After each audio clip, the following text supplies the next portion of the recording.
Hello friends, welcome in RP CTET point. मैं are के पाल आपका अपना चैनल आरपी सीटेट पॉइंट में स्वागत करता हूं।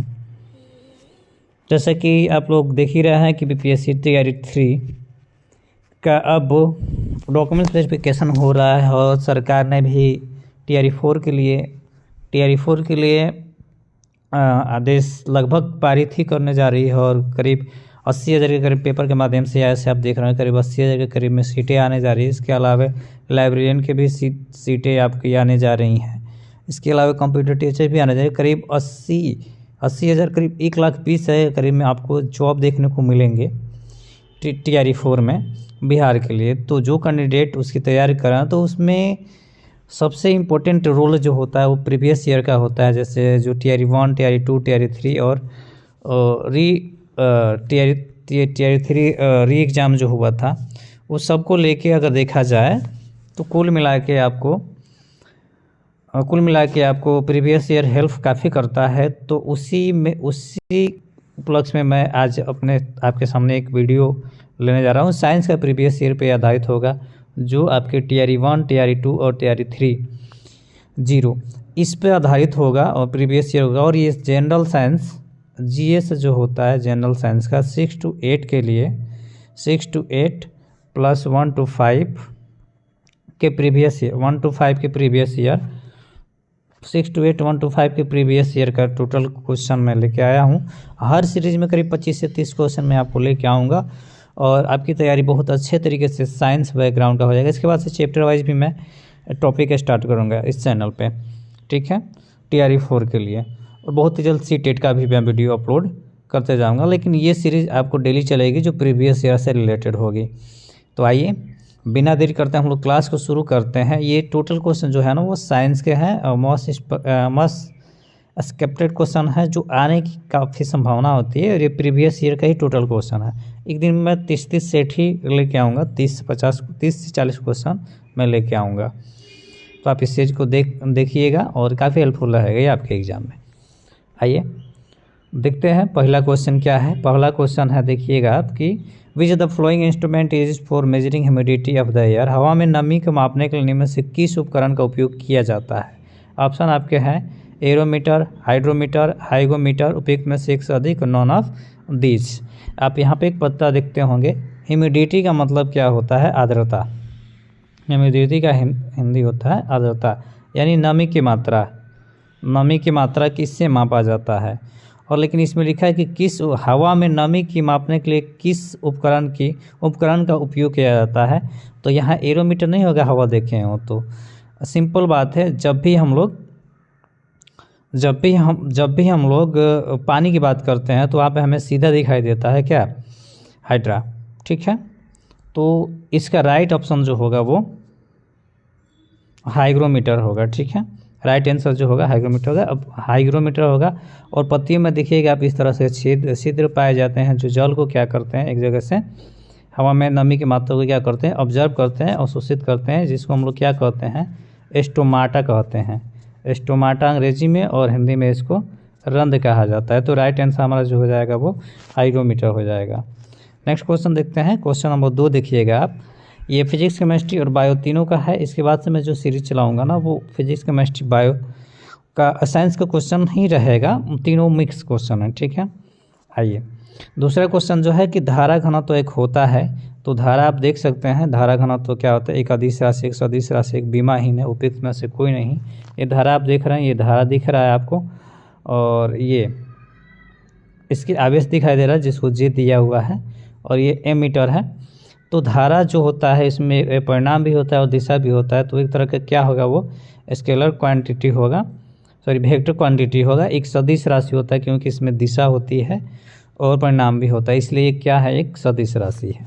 अगला क्वेश्चन देखेंगे कि क्वेश्चन नंबर 3 है कि which acid is present in tamarind. इमली में कौन सा अम्ल पाया जाता है? टार्ट्रिक अम्ल, लैक्टिक अम्ल। आप देख सकते हैं ये इमली है, खट्टा पदार्थ होता है और इसमें कौन सा अम्ल पाया जाता है। ऐसे भी जानते हैं कि जितने भी खट्टे चीज़ होते हैं सब में क्या पाए जाते हैं, एसिडिक होते हैं। जितने भी खट्टे चीज़ होते हैं अम्ल पाया जाता है। वही एक आर्हेनियस के द्वारा वही दिया गया था, ठीक है।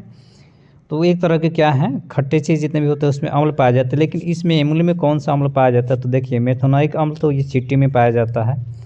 मेथेनोइक अम्ल जो देखते हैं वो चींटी के डंक में, चींटी जो होती है लाल चींटी, उसके डंक में मेथेनोइक अम्ल पाया जाता है। लैक्टिक अम्ल आप देखिएगा जब ऑक्सीजन की अनुपस्थिति होती है तो हमारे मनुष्य के बॉडी में थकान की वजह से जो एसिड बनता है उसको लैक्टिक एसिड बनता है, ये ज़्यादा आपके घुटने पे बनता है। टार्टिक अम्ल, मेथेनोइक अम्ल तो हो ही नहीं सकता, तो ये गलत है। फिर आपका लैक्टिक अम्ल हो गया। उसके बाद से देखिए टार्ट्रिक अम्ल ही पाया जाता है इमली में, ठीक है। इसके अलावा आप सेब का क्या होता है, सेब में पाया जाता है मौलिक अम्ल, ये याद रखेंगे, ये इम्पोर्टेंट है। इसके अलावा मैं और कुछ लिख देता हूँ जो अम्ल पाए जाते हैं, जैसे संतरा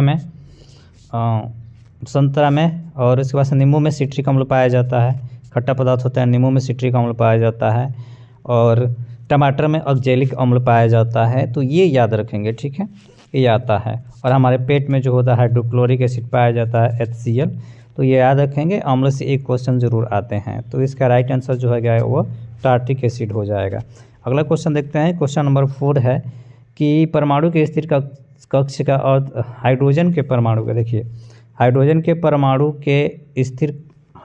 परमाणु के स्थिर कक्ष का अर्धव्यास किसके समानुपाती होता है, तो हाइड्रोजन को देखिए इसके 3 समस्थानिक होते हैं, आपको पता होना चाहिए। ड्यूटेरियम होता है और टार्ट्रियम होता है और हाइड्रोनियम होता है, ठीक 3 होता है। तो आप इसके कक्षा के बीच में आप देख सकते हैं उसके सिंपल अधिकतम इलेक्ट्रॉन की संख्या जो निकाली जाती है n² से होती है, तो राइट आंसर हमारा n² हो जाएगा। क्वेश्चन नंबर 5 देखेंगे आप। 5 में कह रहा है कि सोडियम हाइड्रोक्साइड और हाइड्रोक्लोरिक अम्ल की अभिक्रिया में से सोडियम क्लोराइड और जल बनते हैं, ये कौन सी अभिक्रिया है। उदासीनीकरण है, विघटन है, संयोजन है। तो संयोजन में तो जैसे ये होता है दो तत्व जुड़ के एक यौगिक के निर्माण करते हैं। C+O2 Cu2 हो गया, H2+O, ये मिलके क्या बनाते हैं, H2 बनाते हैं। तो ये आपके संयोजन या कॉम्बिनेशन हो गया। संयोजन अभिक्रिया यह है, इसमें जुड़ते हैं, ठीक है, इसको संयोजन अभिक्रिया कहते हैं। इसके एग्जाम्पल हैं। अगला देखते हैं। उसके बाद से फिर आपका है कि विघटन अभिक्रिया क्या है, तो इसमें एक बड़े यौगिक टूट के छोटे का निर्माण करते हैं, ठीक है। CO3 है, इधर ये टूट के क्या बनाता है, CaO+Cu2 बनाता है। तो ये बड़े यौगिक टूट जाते हैं, तो इसको डिसोल्यूशन विघटन अभिक्रिया या अपघटन अभिक्रिया इसको कहते हैं, ठीक है। और जब सिंपल देखिएगा, और तीसरा यहाँ पे दिया है उदासीनीकरण। तो उदासीनीकरण में यहाँ पे सीधा आपको लिखा हुआ क्वेश्चन में लिखा है सोडियम हाइड्रोक्साइड यानी NaOH, ये आपका एसिड हो गया, प्लस फिर क्या करा हाइड्रोक्लोरिक एसिड यानी ये आपका अम्ल हो गया, ये भस्म हो गया और ये आपका अम्ल हो गया। जैसे इसको मिलाते हैं तो ये क्या बनाता है, NaCl यानी साधारण नमक बनाता है, प्लस H2O यानी जल, ये लवण बनाता है और ये आपका जल बनता है। तो इस तरह की जो अभिक्रिया होती है ना, वो न्यूट्रलाइजेशन होती है, उदासीनीकरण अभिक्रिया होती है। क्योंकि अम्ल और जब भस्म मिलते हैं तो वो न्यूट्रल हो जाते हैं, न्यूट्रलाइज हो जाते हैं। तो ये राइट आंसर हमारा जो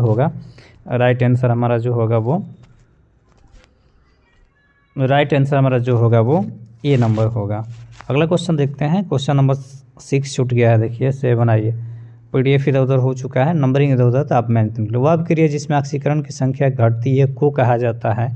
तो ऑक्सीकरण की संख्या देखिए, नंबर ऑफ ऑक्सीडेशन जब घटेगी तो उसको हम लोग क्या बोलेंगे, ऑक्सीडेशन बोलेंगे, ठीक है। जब बढ़ेगी तो ऑक्सीडेशन उसको बोला जाता है, जब घटेगी तो उसको रिडक्शन बोला जाएगा, ठीक है। यहाँ पे दिया है रिड्यूसिंग एजेंट, ऑक्सीडाइजिंग एजेंट, ठीक है। जब इलेक्ट्रॉन की संख्या घटेगी, number of electron last gained by another compound, जैसे ही नंबर ऑक्सीडेशन नंबर बढ़ेगा वो क्या हो जाएगी, ऑक्सीडेशन हो जाएगा। नंबर ऑफ इलेक्ट्रॉन बढ़ेगा तो ऑक्सीडेशन हो जाएगा, और नंबर ऑफ इलेक्ट्रॉन घटेगा तो वो रिडक्शन अभिक्रिया हो जाता है। तो देखिए इसमें पूछा है घटती है तो घटेगी तो वो रिडक्शन अभिक्रिया, अपचयन अभिक्रिया हो जाएगा। वही बढ़ता तो ऑक्सीडेशन हो जाता है, ठीक है।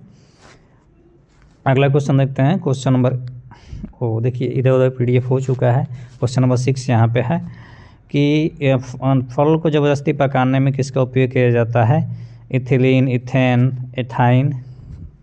तो एथिलीन का उपयोग किया जाता है, आपको पता है। मेथिलीन तो नहीं मदद करता है, एथेन भी नहीं मदद करता है, और मेथिलीन तो उसे इफेक्ट करता है, लेकिन ज़बरदस्ती एथिलीन का ही उपयोग हम लोग करते हैं फलों को पकाने में। क्वेश्चन नंबर 8 देखिएगा कि निम्न में से किस तत्व की परमाणु त्रिज्या सबसे बड़ी होती है? तो वो आपको देखना पड़ेगा किसमें? पीरियोडिक टेबल में। इसमें बेरिलियम जो होता है ना, बेरिलियम की परमाणु संख्या सबसे ज़्यादा होती है, ठीक है। एटॉमिक रेडियस ये दिखाया रहा है ऐसे, जिसके बीच ये दोनों के बीच में इंटरसेलुलर डिस्टेंस होता है, और ये एटॉमिक रेडियस है। ये दो परमाणुओं के बीच का जो दूरी होता है उसी को हम लोग एटॉमिक रेडियस बोलते हैं, परमाणु त्रिज्या बोलते हैं। तो यहाँ पे बेरिलियम का सबसे बड़ा परमाणु त्रिज्या होता है। क्वेश्चन नंबर 9 देखेंगे। बल्ब का दिया हुआ है यहाँ पे कि प्रकाश विद्युत बल्ब के फिलामेंट का तापमान सामान्यतः कितना रहता है? तो वो 2000 से 2500 डिग्री सेल्सियस के करीब में रहता है। अगला देखते हैं क्वेश्चन नंबर 10, क्वेश्चन नंबर आपका 11 हो जाएगा। 11 में देखिएगा कि किस तापमान पर सेल्सियस और फ़ारेनहाइट पैमाने लिखे जाते हैं? किस तापमान पर सेल्सियस फ़ारेनहाइट के पैमाने मेल खाते हैं? तो आप देखिएगा -40 डिग्री सेल्सियस पे जाके वो दोनों मेल खाते हैं। देख लीजिए यहाँ पे -40 डिग्री सेल्सियस पे दोनों आके मिल जाते हैं, सेम दूरी पे मिलते हैं। एक यही पॉइंट है जो इस पे मिलते हैं। नेक्स्ट देखिएगा क्वेश्चन नंबर 12 है कि शुद्ध पानी की तुलना में अशुद्ध पानी का क्वथनांक कितना होता है? सामान्य रहता है या बढ़ जाता है या घट जाता है? तो देखिए, जैसे ही शुद्ध पानी और अशुद्ध पानी को मिलाएंगे तो उसमें क्या होगा कि अशुद्ध पानी का क्वथनांक जो होगा ना वो इंक्रीज हो जाता है, वो बढ़ जाता है, घटेगा नहीं, वो बढ़ जाता है। तो राइट आंसर बी होगा उसका, वो क्या होता है? बढ़ जाता है। अगला क्वेश्चन देखते हैं। क्वेश्चन नंबर 13 देखते हैं कि रेडियोधर्मी तत्व द्वारा उत्सर्जित निम्नलिखित में से कौन सा एक धनात्मक रूप में अवशोषित कण है? बीटा कण, अल्फा कण, कैथोड किरण, उपयुक्त में से अधिक। तो आपको पता है एक होता है माइनस, एक होता है प्लस, लेकिन पूछ रहा है कि रेडियोधर्मी तत्वों द्वारा कौन सा किरण होगा? तो बीटा किरण होगा, कैथोड किरण होगा या अल्फा किरण होगा? तो ये सिंपल है, ये अल्फा किरण होता है, ठीक है। अगला क्वेश्चन देखेंगे। क्वेश्चन नंबर 14 है कि विंडो या घरेलू क्लीनर या परफ्यूम स्प्रे के रूप में इस्तेमाल की जाने वाला स्प्रे बोतलें निम्नलिखित में से किस स्तर पर काम करती है? पास्कल नियम पे, कैपिलरी एक्शन पे, बर्नौली सिद्धांत पे, उपयुक्त में से किस पे? तो ये कैपिलरी एक्शन पे काम करती है, बर्नौली सिद्धांत पे नहीं, कैपिलरी पे काम करती है। 16 देखेंगे। क्वेश्चन नंबर 16 कि किसी चालक का प्रतिरोध समानुपाती होता है उसके अनुप्रस्थ काट के क्षेत्रफल पर, डेंसिटी पर, उसकी लंबाई पर, और उपयुक्त में से एक से अधिक पर। तो ये देखिए ऐसे आपका ये डलता है, तो ये किस पे निर्भर कर रहा है? उसके घनत्व पे निर्भर करता है। अगला देखते हैं क्वेश्चन नंबर 17। क्वेश्चन नंबर 17 कि किसी विखंडीय द्रव्य का क्रांतिक द्रव्यमान होगा? 1 किलोग्राम समतुल्य श्रृंखला हेतु न्यूनतम द्रव्यमान 10 किलोजूल समतुल्य, उपयुक्त में से एक से अधिक। तो आप ये देख सकते हैं यहाँ पे एक बर्तन वगैरह रहा हुआ और इसका क्रांतिक द्रव्यमान पूछा है। तो क्रांतिक द्रव्यमान कितना होता है? 1 किलोग्राम समतुल्य की श्रृंखला की रहे तो न्यूनतम द्रव्यमान 10 जूल के समतुल्य द्रव्यमान और 1 से अधिक, तो 1 ग्राम समतुल्य के करीब होता है वो, ठीक है। अगला देखते हैं 18 नंबर क्वेश्चन। 18 नंबर का आ रहा है कि भू स्थिर उपग्रह घूमता है ध्रुव के ऊपर किसी भी ऊंचाई पर, स्थिर ऊंचाई पर, उस ऊंचाई पर जो द्रव्यमान पर निर्भर हो, उपयुक्त में से एक से अधिक। तो देखिए एक उस ऊंचाई पर जो द्रव्यमान पर निर्भर होता है उसी पे करता है, ठीक है। सॉरी, ये कांस्टेंट होता है, नहीं, राइट आंसर सी ही होगा। अगला क्वेश्चन नंबर 19 देखेंगे कि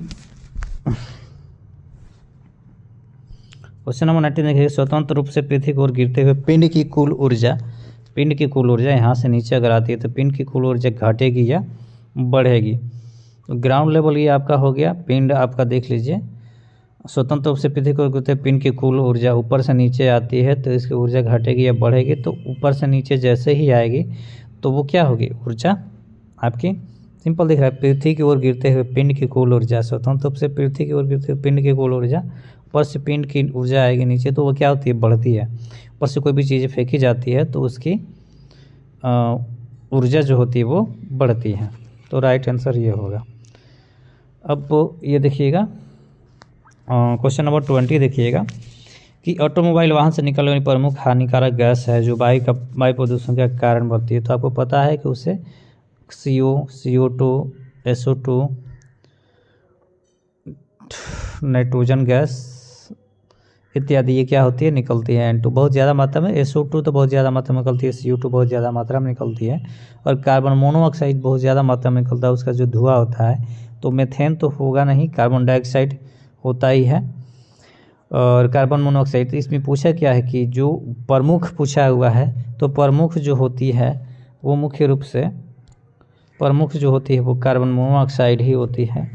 अगर सब पूछा रहता है कि किस किस कारण से होता है तो ये तीनों ऑप्शन ही राइट होते हैं। ठीक है, तो ऑप्शन आपका पहला ऑप्शन हो जाएगा, कार्बन मोनोऑक्साइड हो जाएगा। ठीक है, अगला क्वेश्चन देखते हैं, क्वेश्चन नंबर 21 कह रहा है कि डायोड का प्रयोग लाया जाता है। डायोड का प्रयोग कहाँ करते हैं हम लोग, ऑसिलेटर में, रेक्टिफायर में, प्रवर्धक के रूप में या एक से अधिक।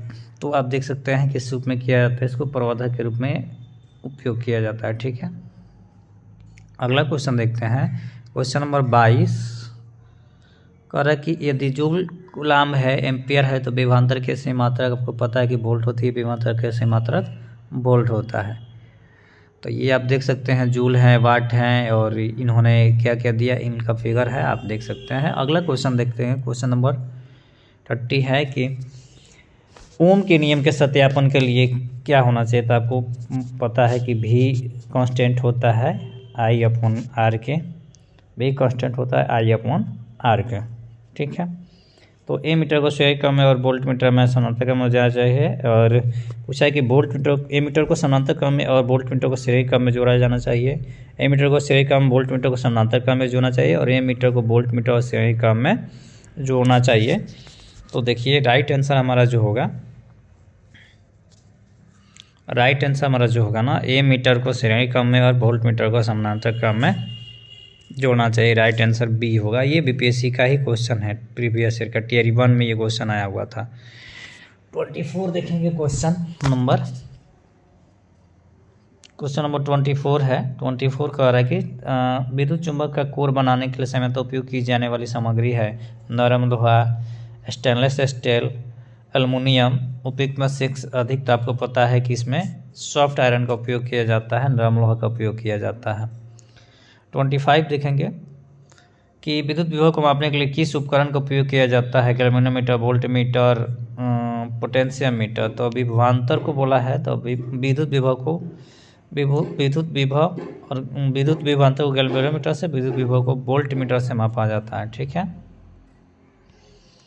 अगला देखेंगे कि निम्न में से कौन अनियन क्रिया सबसे क्षीण है, वैद्युत चुंबकीय, स्थित गुरुत्वीय, उपयुक्त में से अभिक। निम्न में से कौन सी अनियन क्रिया सबसे क्षीण है, मतलब क्या कि ये मैग्नेटिक जो होती है ना, ये राइट आंसर आपका इलेक्ट्रोमैग्नेटिक हो जाएगा, सबसे क्षीण होता है। क्वेश्चन नंबर 28 और 27 PDF इधर उधर हो गया है, उसके लिए सॉरी। 27 में किस तापमान पर लौह चुंबकीय पदार्थ अनुचुंबकीय बन जाता है, गलन तापमान पर, क्यू तापमान पर, लीन तापमान पर। तो ये आपका गलन तापमान पे होता है, जो क्यूरी ने, मैडम क्यूरी ने दिया था। ठीक है, 27 हो गया। अब क्वेश्चन नंबर 28 देखेंगे, क्वेश्चन नंबर 28 देखेंगे। क्वेश्चन नंबर 28 कह रहा है कि पौधों में पानी पहुंचाया जाता है किसके द्वारा, एपिडर्मिस द्वारा। नहीं, ये तो बाहरी सेल हो जाता है एपिडर्मिस, ये वाला एपिडर्मिस। ये वाला जो होता है आपको, ये जाइलम होता है, और ये वाला जो होता है वो फ्लोएम होता है, और वेस्कुलर मंडल ये होता है। ये ऑब्जर्वेशन, एपिडर्मिस सेल जो होता है ना, ये जल को क्या करता है, ऑब्जर्व करता है। ठीक है, वाटर को ऑब्जर्व करता है। फ्लोएम जो होता है वो खनिज पदार्थों को लेके जाता है, पेड़ पौधों में ट्रांसफ़र करता है खनिज पदार्थों को। और आपका जाइलम जो होता है वो जल का परिवहन करता है। और वेस्कुलर बंडल जो है, संवहन बंडल, ये सभी चीज़ों को, फाइलम को और जाइलम को, वो सभी चीज़ों को क्या करता है, इकट्ठा करता है यहाँ पे बंडल के रूप में बांधा, फिर यहाँ से हर जगह पे बेटेड होता है। तो पौधों में पानी जो पहुँचाया जाता है वो पानी पहुँचाने का वर्क जाइलम का होता है। राइट आंसर जाइलम हो जाएगा। और फ्लोएम आपका खनिज लवण हो जाता है। तो आपके ये 28 नंबर क्वेश्चन थे। अब आपके क्वेश्चन है 29 नंबर, और ये क्वेश्चन और लास्ट होंगे। इसके बाद से 20 मिनट में लगभग आपके ये 30 क्वेश्चन डेली हो जाएंगे। छोटा छोटा वीडियो है, ज़्यादा बड़ा सा वीडियो बनाने की ज़रूरत नहीं है। ये प्रैक्टिस सेट है। अगला देखते हैं क्वेश्चन यहाँ पे कह रहा है कि एंजाइम लाइपेज का स्रोत है। लाइपेज मिलता कहाँ है? हृदय में तो होगा नहीं, किडनी में तो होगा नहीं, लिवर में भी नहीं होता है, पेनक्रियाज में पाया जाता है आपका अग्नाशयी रस लाइपेज, जिसको हम लोग बोलते हैं। और क्वेश्चन नंबर 13 देखेंगे और लास्ट क्वेश्चन होगा इसका, किडनी में से कौन सा किडनी का कार्य नहीं है? किडनी यानी वृक्क का कार्य नहीं, हार्मोन्स का स्राव। उसके बाद से शरीर से चयापचय अपशिष्ट को निकालना, रक्त का पीएच विनिमय करना। तो किडनी का काम रक्त का